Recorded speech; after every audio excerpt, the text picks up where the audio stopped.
Hey, this is Christopher with another episode of What's Brewing, and today I'm here with Sheyanne Forbes, the manager of PJ's in Broussard, for part one of her interview. Before we get into this video, let's roll that beautiful B-roll.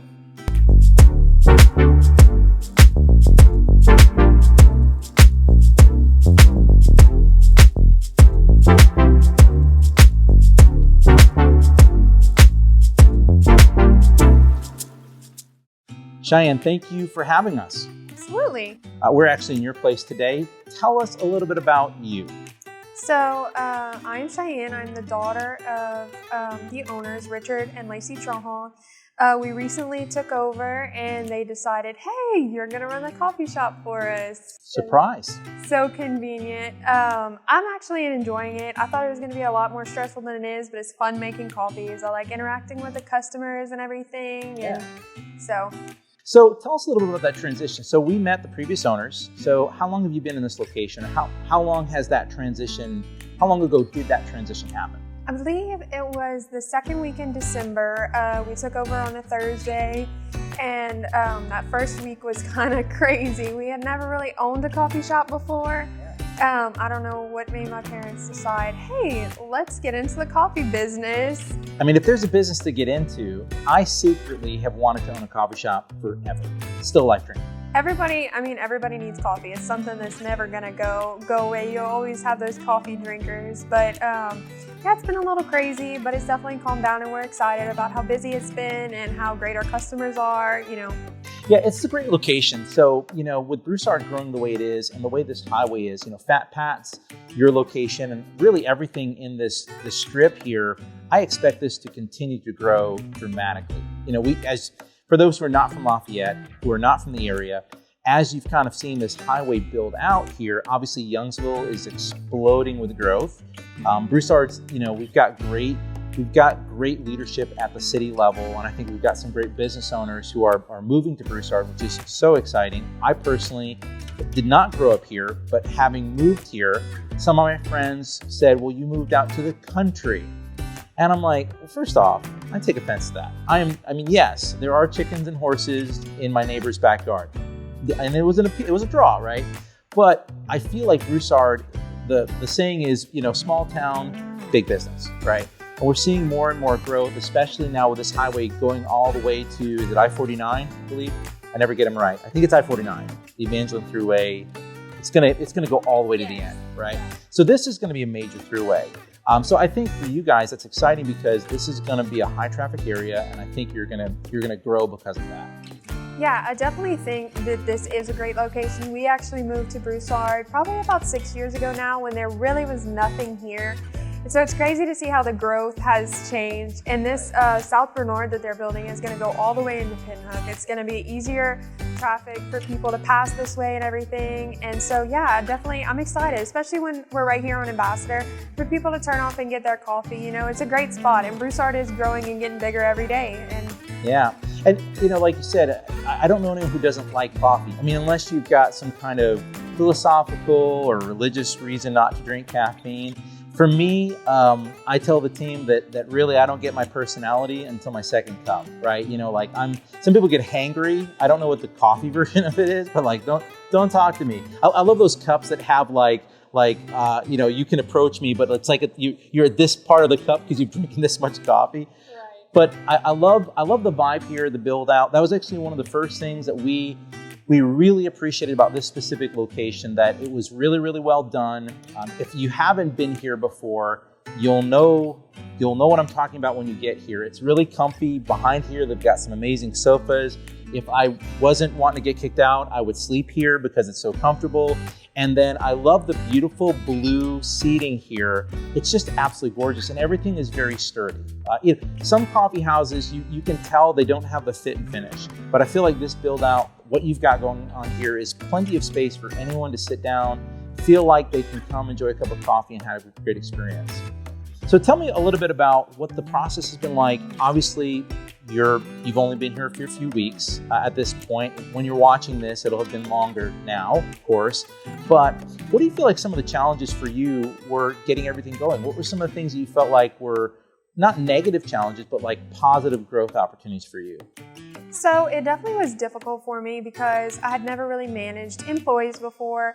My parents have always owned a business. We have advanced science and graphics. We've had that for 20 plus years, but I was always a child in that experience. And so I was around, but I never really experienced the manager side of it, the dealing with employees. So that's been a bit of a struggle for me, but my employees have been great here. They've been accepting to me, and it was the difficulty in that, in telling them what to do and feeling like I was the boss and having to express that without too much expression. Right.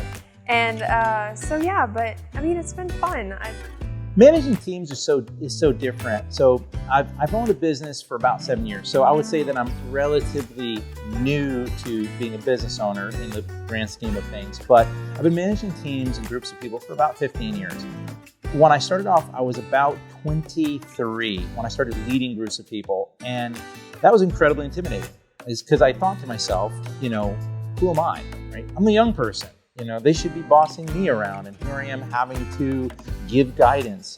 And I think some of the things that I struggle with early on is that, one, titles. I thought, well, I'm the boss. I'm telling you what to do.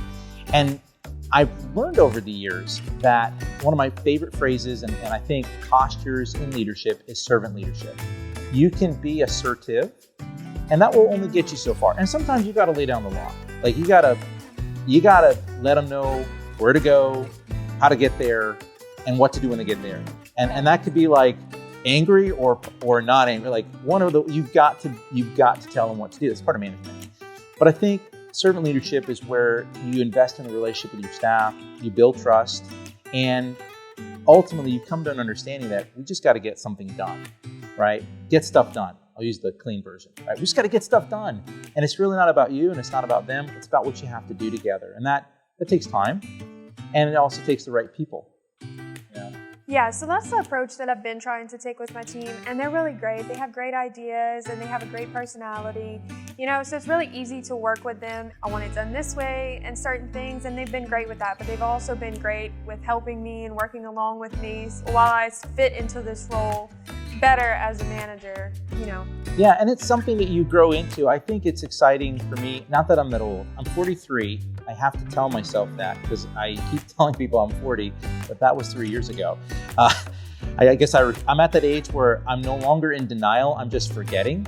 I don't know if that's a good thing or a bad thing, but I get excited when we met you here, literally in the same spot. We were just chatting. It was exciting because one of the things when I went home to my wife, I said, it's really cool when I'm going to feel old here. Young people, oh my gosh, that I just said that out loud. But it's true. It's exciting when younger people start to take the reins because being in this part of leading groups for long periods of time and over years, watching people grow, at a certain point as a business owner and as business leaders and as a community, it's exciting to see someone like yourself taking on that responsibility, that opportunity. It's challenging. And I say that because I think sometimes when we come to a business, right, we have certain expectations. It's easy to just kind of pour it onto someone and be like, I came here and you guys messed up, and they'll really lay it on you. But for me, when I see a younger person, it's like, take your time, take them under your wings, be encouraging, be positive, support them. Don't just throw stones, right? Give them love and encouragement because it's scary, right? It's very scary. It's extremely scary. Yeah. And people don't think like that. That you're a person, right? Managers have feelings, right? You are not just a wooden post that someone can just, whack away at. You have feelings, and part of owning a business and managing a business is growing. And that means you're growing with it. And I think that's exciting, right? I think that's really, really cool. Yeah, I'm kind of glad my parents gave me this position. I was very scared at first, and it's like, it's a family kind of thing. Like, they're in the background supporting me on the side, but they have their own business to run. So I was kind of freaked out, like, what am I gonna do? Thank y'all for trusting in me so much, and they're very proud of me, and I'm very thankful for them, but it was definitely scary. Well, yeah, and it's great to see parents who are passing the baton, allowing you to spread your wings, so to speak, and fly. Now, I know you have a story about that, how that happened, but we're gonna save that for part 2 of this episode. So that wraps it up for this half of the interview. 10 minutes has gone by so quickly, hasn't it? I want to say thank you so much for sitting down for part one. I really appreciate that.